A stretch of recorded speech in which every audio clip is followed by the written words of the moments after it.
yakında arkada. Hangar konum marka bar. Gir çık yapma yavşak. Odamda bekler iki katta. Salyalar harbiden de kaygan. Kankalar dolu şu hangara. Gelmek ister o da zorla.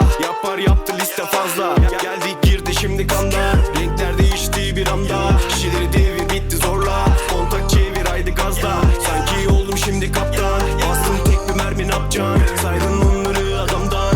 Agaların kolpa anca lafta. Manitan istiyor inatla. Telefon çaldı her dakika. Dedi hadi ver bana vanilya. Yolladı konum bak bir anda ya. Hangar